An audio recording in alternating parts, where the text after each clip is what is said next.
man had orbited the moon once.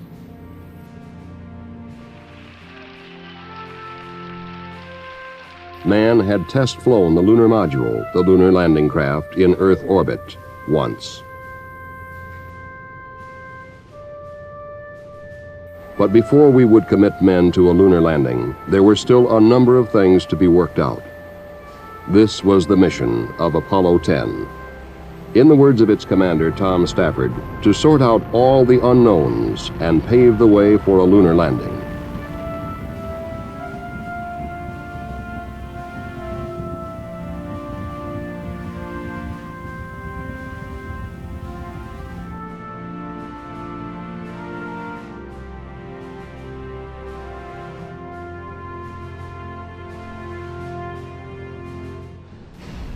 Apollo 10, man's second journey to orbit the moon, was a full-scale rehearsal of all of the activities required to land men on the lunar surface except for the actual landing, which is scheduled for the next Apollo mission. Specifically, the 8-day, 3-minute mission was a final test of the descent and ascent stages of the lunar module in lunar orbit, the environment for which it was designed. The mission provided the maximum operational experience with the lunar module before committing to a lunar landing. It was the work of 400,000 people and would carry 3 of them to the moon, 2 of them within 9 miles of its surface, the closest man had ever been.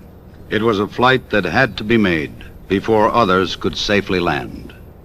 To carry out the detailed objectives of this mission, the National Aeronautics and Space Administration selected 3 veteran astronauts as the crew of Apollo 10. The command pilot, Thomas P. Stafford, had flown on 2 Gemini missions, as had the command module pilot, John W. Young. Eugene A. Cernan, the lunar pilot, had flown with Stafford on the Gemini 9 mission. Right, well, I think it's the most experienced crew they've ever put together. But John Young's had 2 flights, I've had 2 flights, and Gene has had 1. There was a total of 11 rendezvous on the Gemini program. I flew 4 of the rendezvous, and John flew 2, so between the 2 of us, you have 60% of the rendezvous. And as far as command module simulator time, nobody in the world can touch John Young for total time. Now tell me about John Young. He's a pretty quiet fellow. Well, John is not all that quiet. John is very subtle in humor. But if you know John like I know him, you know him as a very capable individual, a very likable individual, an individual that Tom and myself, well, Tom had worked with John before, I never had, but an individual different than Tom, and Tom is different than me. In other words, we're 3 distinct people. I think that's why we get along so well. I think that's why we've been able to develop the confidence in each other that we have over the past 2 years. And to fly a mission like this, you've got to not only understand the other 2 guys, but you got to have a great deal of confidence in them, because the mission, the success, the failure, your life is in each other's hands. Well, how bad is it to spend 4 or 5 or 8 days cooped up with Tom Stafford and Eugene Cernan? I've been thinking about that a great deal. It's okay, except when Gene starts singing. Then you wish you could go on the limb. Charlie Brown was selected by the astronauts as the code name for the Apollo 10 command module. And his friend Snoopy was the call sign for the lunar module. Snoopy, a pilot himself and longtime mascot of the Apollo Quality Control Program, really deserved to go along. Anyway, he was there in spirit and in name, and throughout the complex and difficult mission, good humor prevailed. Of significant importance at Launch Complex 39 of the Kennedy Space Center was that Apollo 10 was the first space vehicle launched from Pad B. The 4 previous Apollo Saturn V space vehicles had been launched from Pad A. Also, in the Launch Control Center at Complex 39, a 3rd firing room was used for the first time. The utilization of these facilities brought Complex 39 to a full operational level with a dual launch pad capability. The final countdown for Apollo 10 was begun on May 17th and proceeded without any major holds. Dr. Kurt Debus and Rocco Petrone headed the launch team.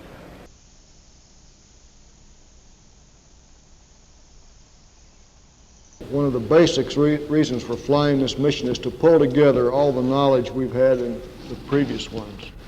We have determined from the previous mission, lunar orbit mission, and also from the lunar module mission, that there's a lot of questions that still aren't answered.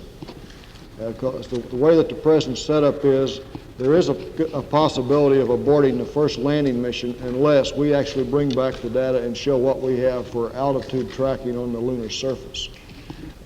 Along with that, we just realized it's the first time that man has ever been this fast, this low. It's equivalent in Mach number. It's about Mach 9 at 8.5 miles. So we're going to be moving out across the surface. Again, this is a reason for flying this mission and going down right to the point that where the landing mission will start to descend, and also the insertion on rendezvous around. We think that we have a handle on it. But again, this is one of the major reasons for flying the mission.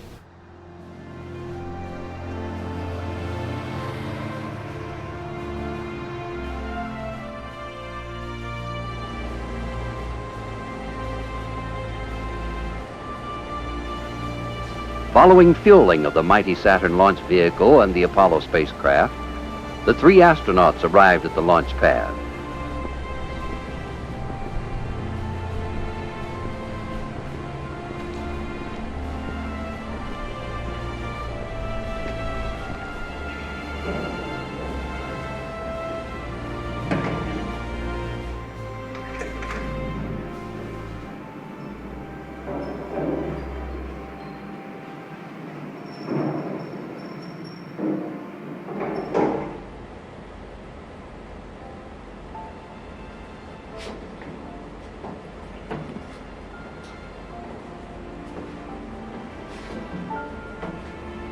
At T-minus 2 hours and 40 minutes, the crew entered the White Room atop the launch tower and prepared to board the spacecraft.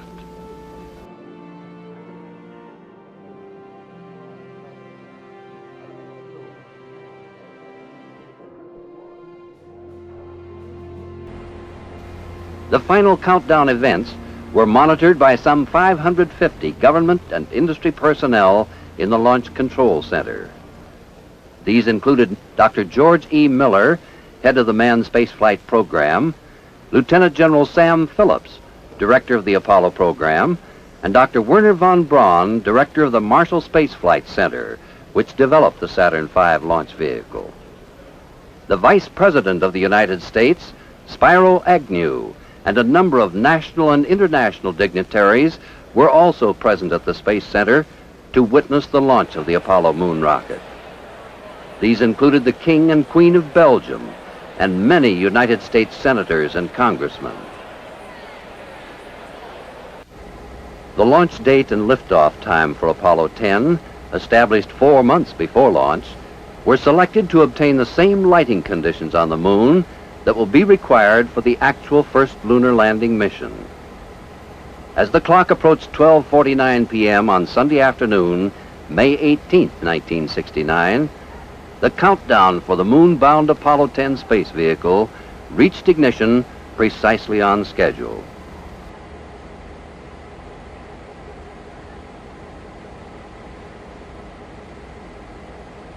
Stafford reports they are go. We're coming up in the 20-second mark. T-minus 20 seconds and counting.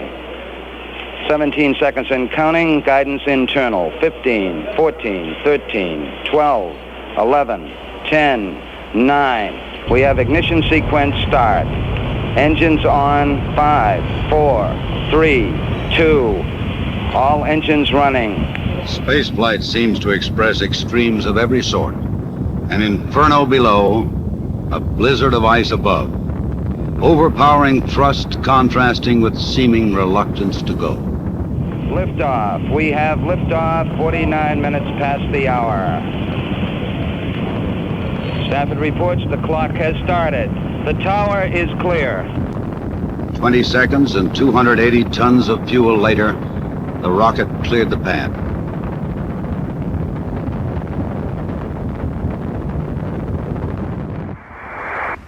Roll complete, ELS ready. Roger, roll. your go. Trajectory and guidance look good. Roger. We look right on the line on board. Your go for staging, 10. Roger. Good staging right now. Roger. Good ignition on the second stage. Man, that staging was quite a sequence. Just like old times. It's beautiful out there. What a ride, babe. What a ride. Right. Man, that staging was quite a sequence. Right, sounded like it. The three-stage Saturn V launch vehicle performed perfectly to place Apollo 10 into an Earth parking orbit of 117 by 114 miles after 12 minutes of flight. Mission Control in Houston, Texas, confirmed that all space vehicle systems were functioning as planned. The Mission Control team was headed by Dr. Robert Gilruth and Chris Kraft. Apollo 10 was headed for its initial parking orbit around the Earth. After the checkout in orbit, it was time for TLI, trans-lunar injection, the burn of the S-4B engine to send Apollo 10 to the moon. 7 minutes counting up. Roger, 10. Your go for TLI. S4B's looking as planned. Right on. Chico. Roger, Seco. We confirm the cutoff. For the second time in history, 3 men had left their home planet on a journey to the moon. Now the command and service module separated from the S-4B and turned around to dock with the lunar module. The 3 astronauts had been very active in getting color TV put aboard and were determined to share their experience in space. Hey, we got the color now. Okay, I'll try and adjust it for you. Yes, sir. It's looking great. No sweat. We got it right in the center of the screen, Gene. It looks like the sun's really bright on it. Apollo 10 took along all those who had made and were making the conquest of the moon a reality.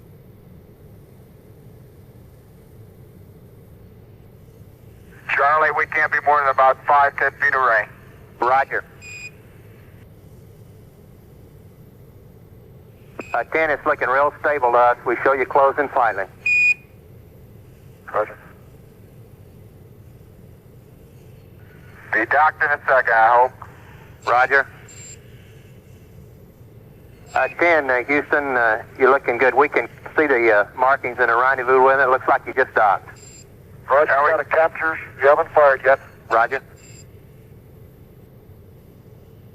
Snap, and we're there. Got 2 grays.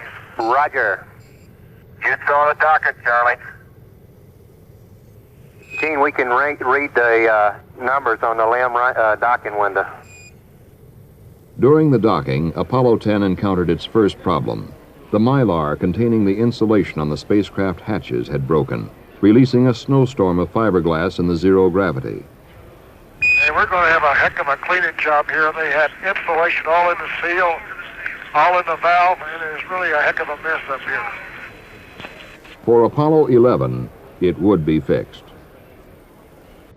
After a planned evasive maneuver, the fuel remaining in the third stage was released, propelling the spent stage into a new trajectory which carried it away from the path of the spacecraft and into an orbit around the sun. Zoom was real good. We have the S4B. The sun's real bright on it. How's the focus? Hey, it looks real good. Hello, Houston, Apollo 10. Go ahead, 10. Roger. I wish you'd tell Dr. Von Braun, Lee James, Kurt Davis, and Rocco Patron, thanks a lot, and all the people who worked on it for the great ride. Roger. We're going out to the networks now, I think. It's probably heard it. We'll pass it on, though. You know, a few thousand people worked on that machine, and we sure appreciate it. Roger. It looked beautiful from here. Charlie, this is it's so hard to describe. You can go right up past Alaska, and you can see the polar caps. It's incredible. Well, we see it all here, Gene. Its colors are really beautiful. That's great. And the blackest black that you ever could conceive is the setting for all this. Right. Okay, this has got to be the greatest sight ever. You ought to see it up here. So Stafford, Young, and Cernan began their coast away from Earth. their speed continually dropping as the arms of Earth's gravity tried to pull them back. 10 had a rugged flight plan. It combined the features of the 9 flights before it and was a full dress rehearsal for the infinitely complicated lunar landing to follow. Fortunately, between the Earth and the Moon, there's a long coast with some time to unwind after liftoff and subsequent maneuvers. This gives the astronauts an opportunity to adjust to a weightless environment in which there is no up or down, no sunrise or sunset, and no one else around. Yeah, it sounds like shortly we'll soon be about 55,000 miles out, huh? Yeah, that's right. Sounds like a long way from home, Joe. It was time to continually check the trajectory and the spacecraft. The command module, call sign Charlie Brown, the lunar module, Snoopy. It was time for conversation, and it was time for showing the people at home on the Earth what space travel is like. In the second color telecast, the 3 astronauts introduced their 2 stowaways, Snoopy and his pal Charlie Brown. Good grief, Charlie Brown. Now you're going to bring on that whizzer here. Okay, we got Snoopy now.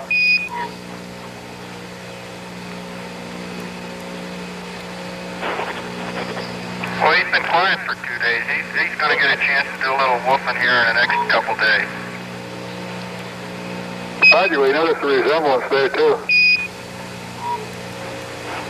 Yeah, you do for one firm, you have your choice. If you don't like things right side up, you can go upside down.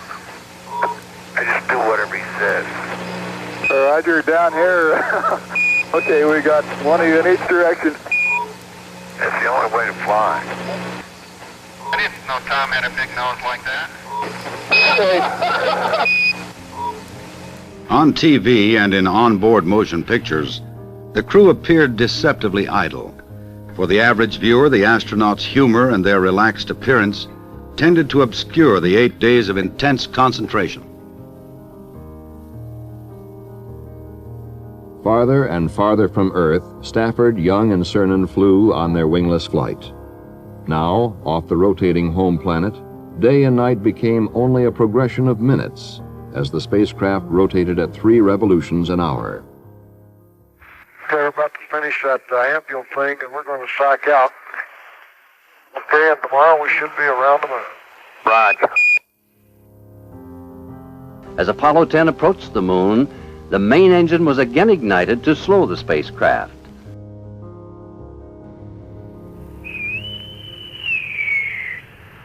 Reveille, up all hands, heave out, trice up, clean sweep down, fore and aft. Apollo 10, Houston, sounds like we're ready for a naval drill on the flight deck. And here is your horoscope reading for today, Apollo 10. Tom Stafford, you should concentrate on finishing things that you have already started. Today's pace will be moderate. Use this time to take inventory. John Young, you will have a slow day today. This will give you time to concentrate on the work ahead. You will enjoy your surroundings and companions. And Gino, your horoscope reads, give careful thought to your working and driving habits. Do something nice for your friends. Houston, Apollo 10, just tried looking out as far as I can out of the top hatch window and still can't see the moon, but we'll take your word that it's there. Over. It's there plus 60 miles. No guarantee on that. Apollo 10, Houston, 2 minutes to LOS. Everybody here says Godspeed. Okay, and we'll see you right on the other side in orbit. Roger. LOS, loss of signal. The burn to place the spacecraft into lunar orbit would take place behind the moon, out of contact with Earth. Later, a second burn would make the orbit circular, 60 miles above the moon. The flight controllers waited for AOS, acquisition of signal. We have AOS. Hello, Apollo 10, Houston, over. Roger, Houston, Apollo 10, you can tell the world that we have arrived. How's the view, 10? Charlie, it might sound corny, but the view is really out of this world. For the second time, 3 Americans orbited the moon. The electronic senses of MISFIN, the manned spaceflight network, followed their flight, measuring precisely their orbital path, information vital to the success of the first manned landing. On the first orbit, the crew turned the TV camera on the scarred lunar landscape.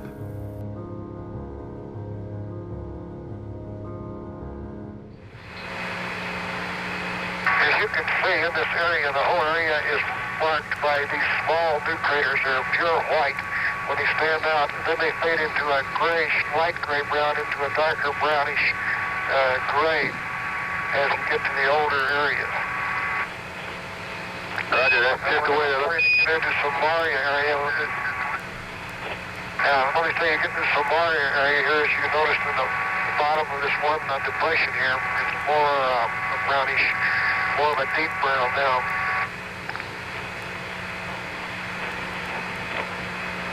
Roger, it's looking here exactly as you're describing it, Tom. That's tremendous. That's just absolutely beautiful.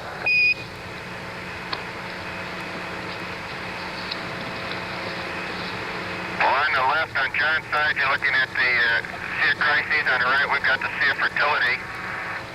And we're coming very shortly up upon Apollo Ridge on our hatch window. Looking with the binocular down in to a crater like Tarantius Gulf, that there's shadows which appear, rather than to be peaks, they appear to be slight small boulders of some sort.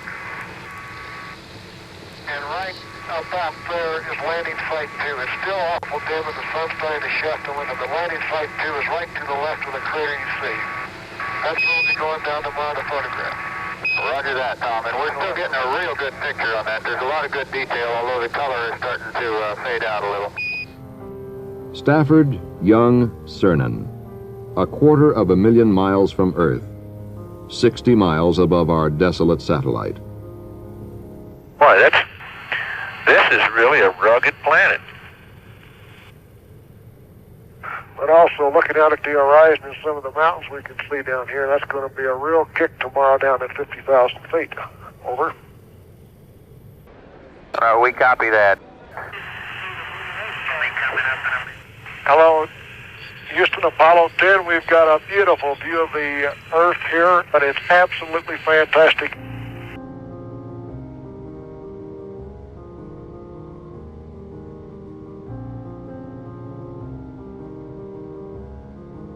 Now it was time for Lunar Module pilot Gene Cernan to crawl into the lunar module called Snoopy to check it out for the next day's descent. His evaluation? And I personally am very happy with the fella, and I hope we can give you as good a report tomorrow. You bet your life.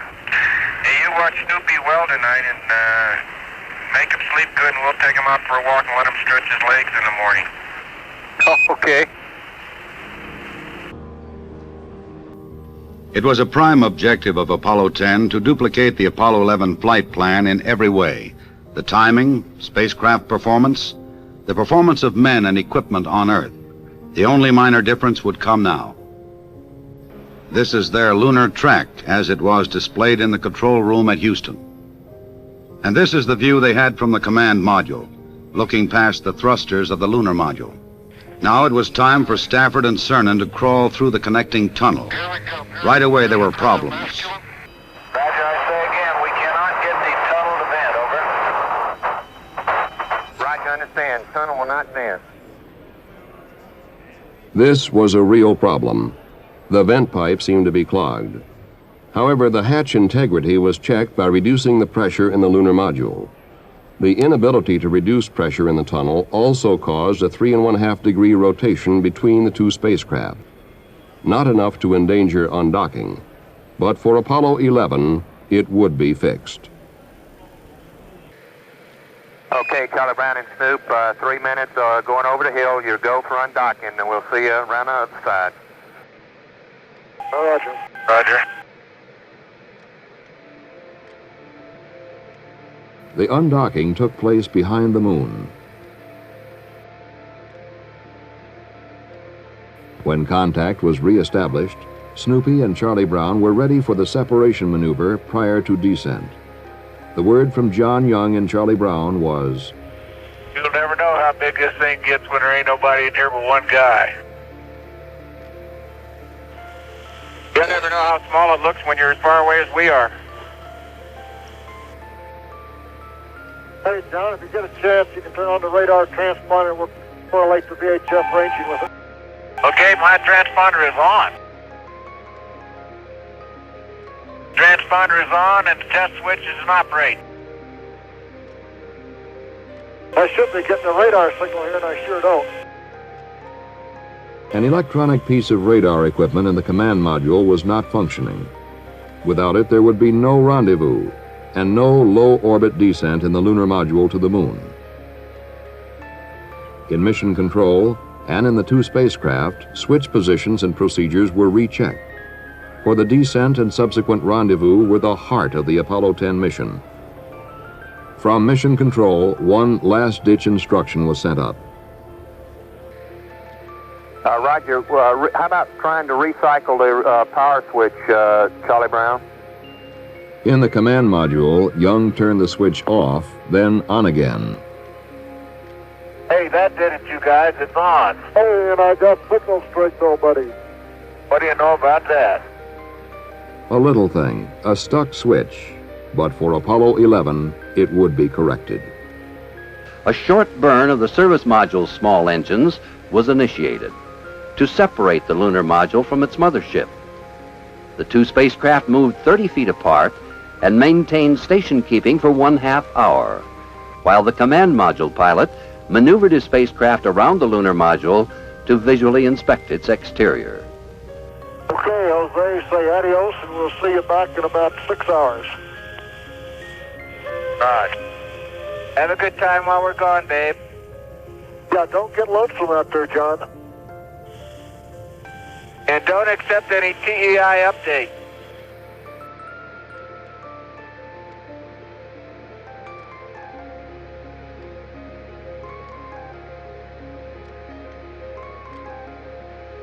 Charlie Brown, Houston, 45 seconds to LOS. You're still go for DOI. DOI, Descent Orbit Insertion, would come about 180 degrees from landing site 2, the primary site for Apollo 11. The lunar module's descent engine was fired to place it into a descent trajectory. This brought the lunar module down to an altitude of 47,000 feet, or about 9 miles above the Sea of Tranquility, the closest man has ever been to the lunar surface. Once more in mission control, they waited for word from the moon. Houston, Charlie Brown. They're down there among the rocks, mumbling about the boulders and things right now. During the descent, the lunar landing radar system aboard the LEM performed as anticipated. Communication from the low point of the lunar module orbit, however, was relatively poor. Hey, and I tell you, we are low. We are close, babe. This is like it. And it really looks pretty smooth down there, surprisingly enough. And this arena thing has huge boulders all around the rim of it, falling on the inside and outside. Contact with Snoopy was reestablished through Charlie Brown. Hello, Houston, this is Snoopy. Right, Snoop, go ahead. We is going, we is down among them, Charlie. Roger, I hear you weaving your way up the freeway. Roger, fantastic, Charlie, fantastic. Right. Charlie, babe, it's fantastic, babe, really.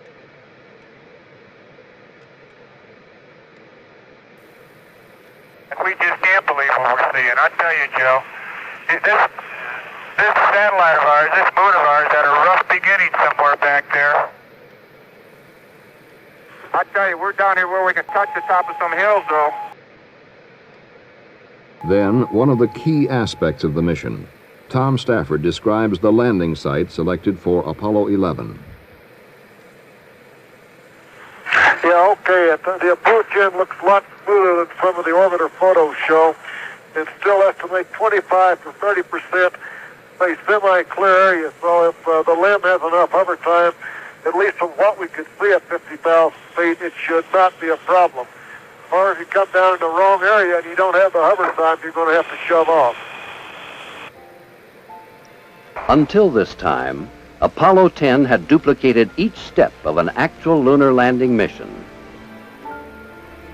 Now it was time to begin the rendezvous. On this first low orbit, they would make the initial burn to put Snoopy and Charlie Brown into the proper phase relationship for the coming maneuvers. Okay, we're burning, John. We're burning. The maneuver placed the lunar module into an elliptical orbit of 218 by 9 miles, while the command service module remained in a circular orbit. During the elliptical orbit, the two Apollo 10 spacecraft were as far as 414 miles apart. This provided an in-flight test of the Apollo rendezvous radar at maximum range. Snoopy was now ready for the rendezvous sequence to be performed on the next orbit. Once more, they rounded the battered face of the moon.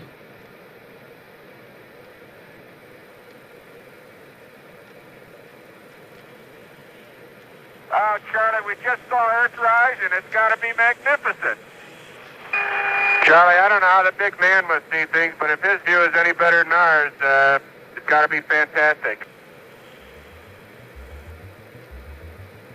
As the lunar module again approached the low point in its orbit, staging was initiated. The descent stage, which will be used on a landing mission for the actual touchdown and provide a launch platform for liftoff, was separated from the ascent stage. It did not start well.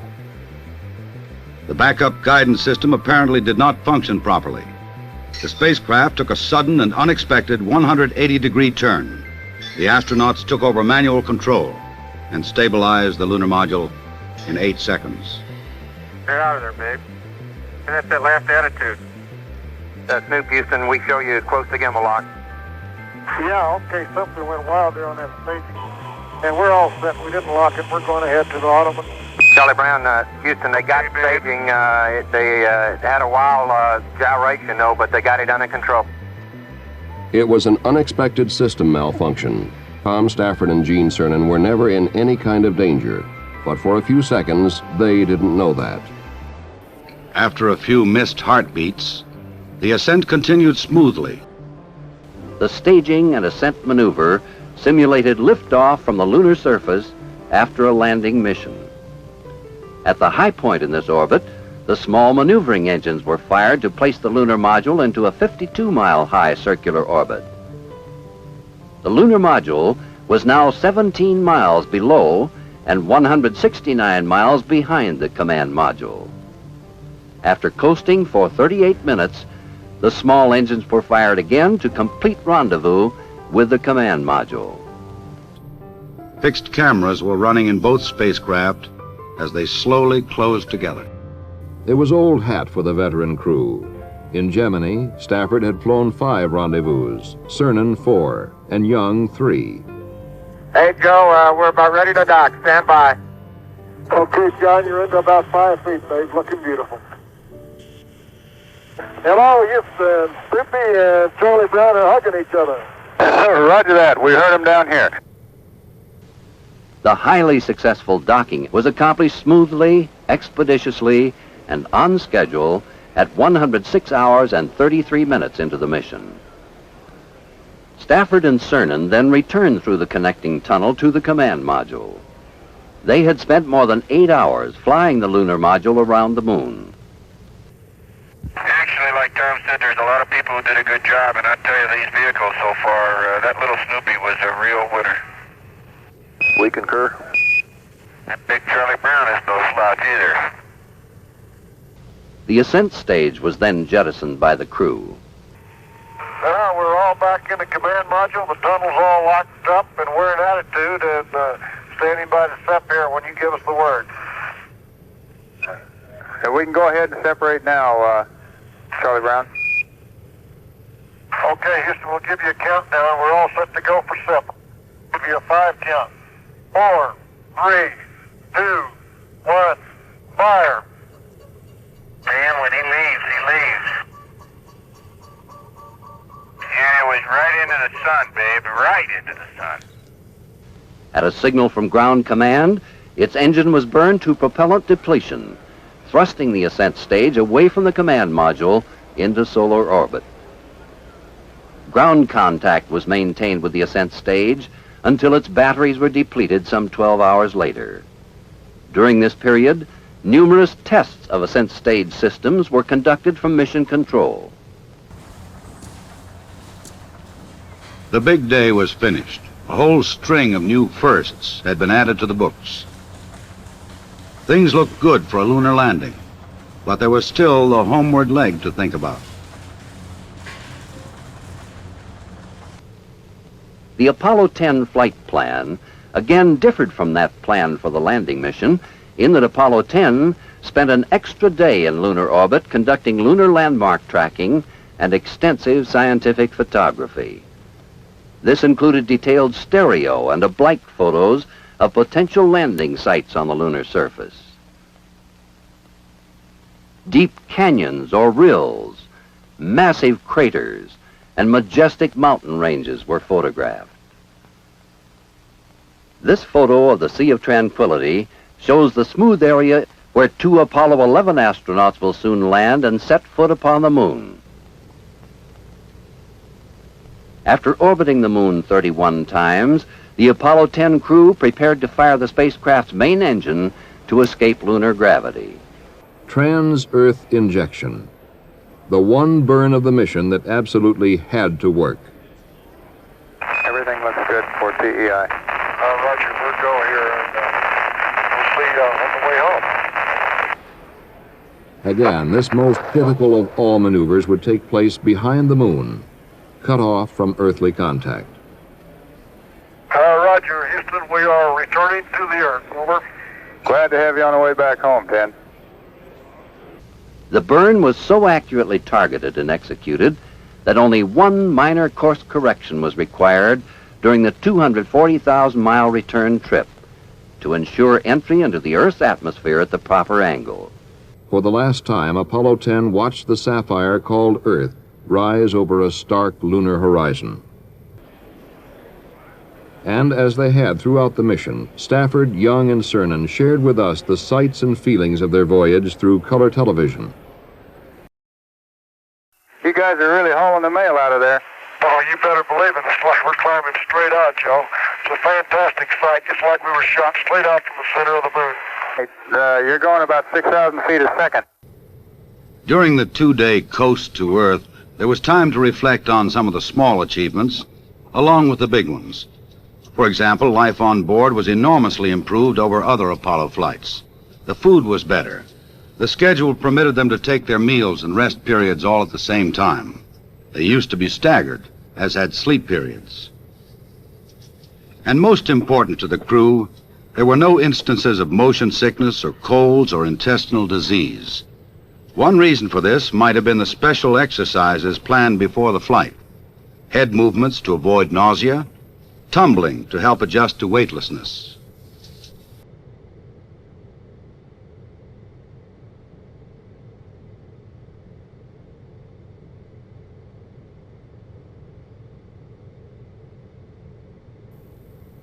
As the crew of Apollo 10 hurtled earthward, they decided to perform one more test. A test not in the original objectives of the mission, but a test that would solve a problem that had baffled space engineers for years. Somebody finally came up with the idea of using a razor and brushless shaving cream. That's amazing, 10. Absolutely. That's what the space age does for you. I'll tell you, Charlie, that's one of the most refreshing things that's happened in the last couple of days. That was really great.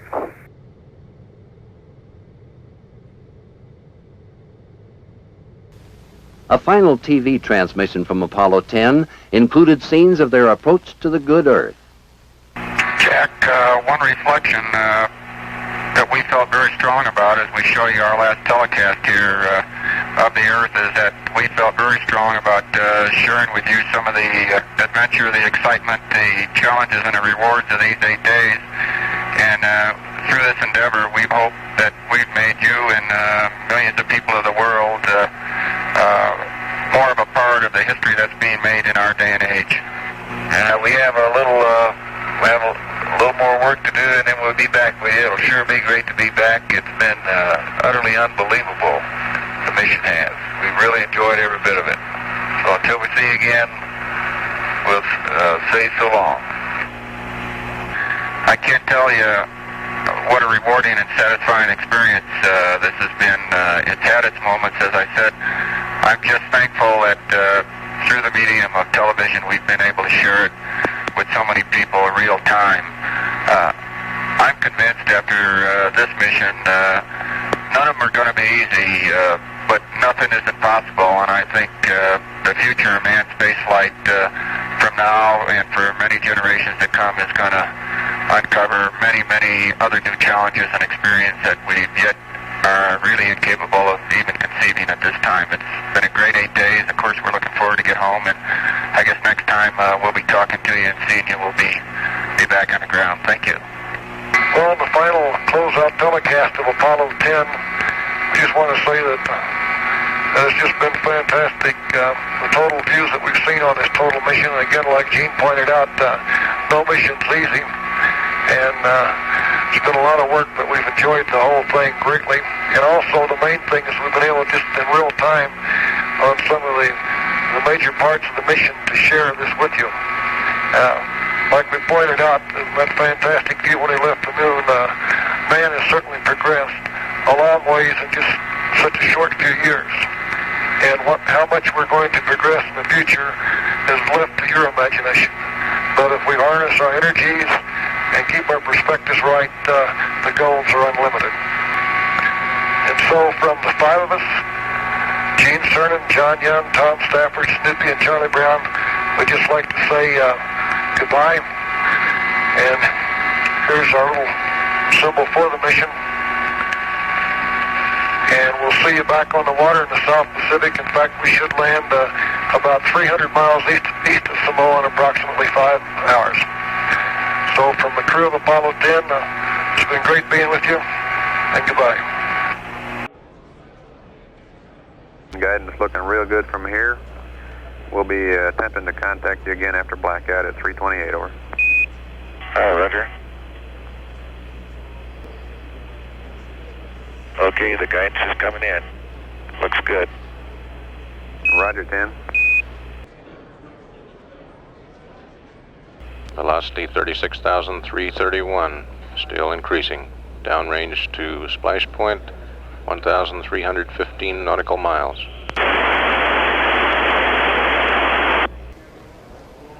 In the pre-dawn hours of May 26th, Apollo 10 entered the Earth's atmosphere as planned over the Pacific Ocean. Entry speed was calculated by computers to be 24,760 miles per hour, the fastest any human beings have ever flown.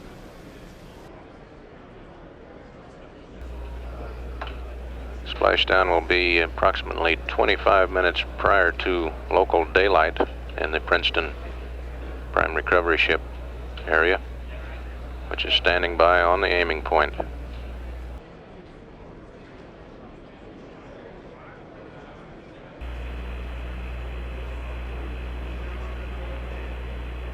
Should be out of blackout at this time.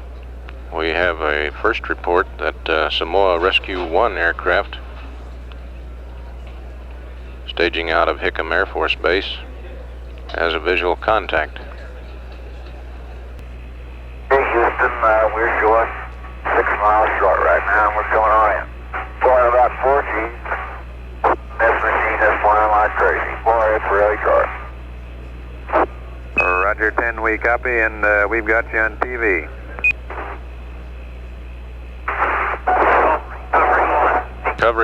Recovery Aircraft 3 has a visual with the spacecraft on parachutes.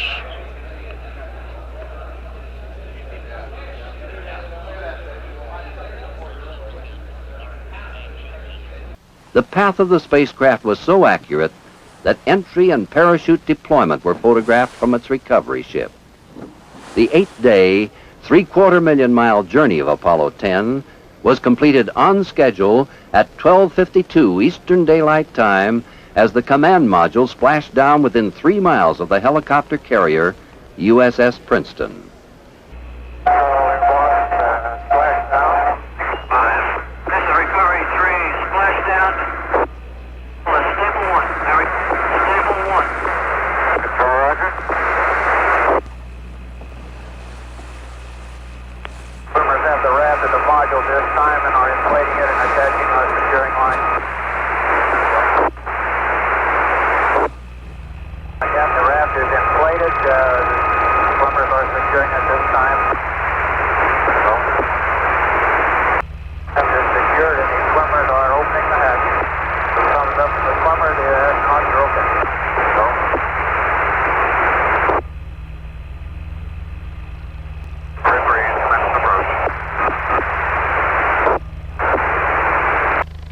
As the sun rose over the Pacific, the men who had traveled to the moon were hoisted aboard the recovery helicopter and transported to the Princeton. Is approaching the module. The rescue net is almost in the water this time, approaching its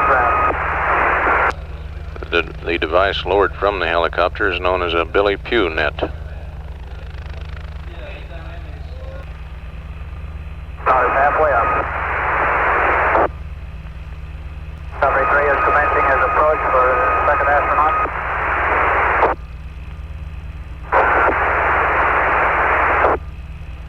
To stop at this time, and the net is going into the raft.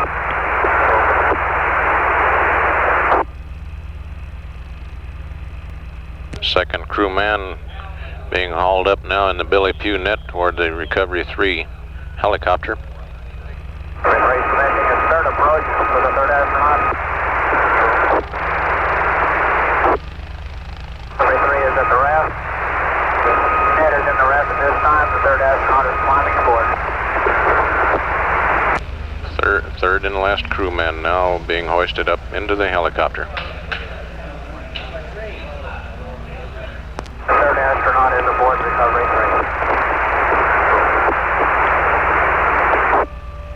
3. Television projector at the front of the Mission Control Center as the helicopter lands on the deck of the Princeton, awaiting the crew stepping out of the chopper onto the deck of the carrier. On deck at 31 minutes past the hour.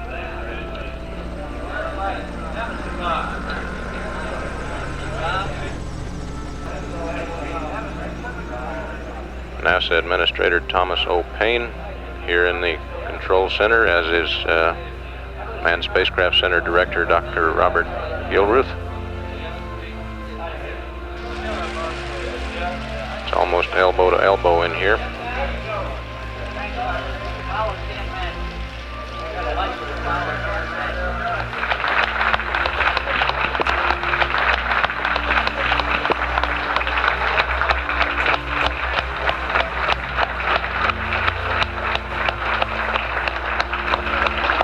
Great deal of applause here in Mission Control as the crew steps out of the helicopter. Control room is elbow to elbow, from door to door. The complete success of the critical test flight of Apollo 10 proved all systems of the Apollo space vehicle and the launch and mission control team ready for lunar landing operations. The men of Apollo 10 and their predecessors in the manned space program had performed their job well. Problems had been met, faced, and solved, for that was the mission of Apollo 10, pave the way. But as the men of Apollo 10 were reunited with their families and friends, attention was already turning elsewhere. The stage was set and waiting for the Apollo 11 crew to make the first epical manned landing on the lunar surface, the ultimate goal of the Apollo program.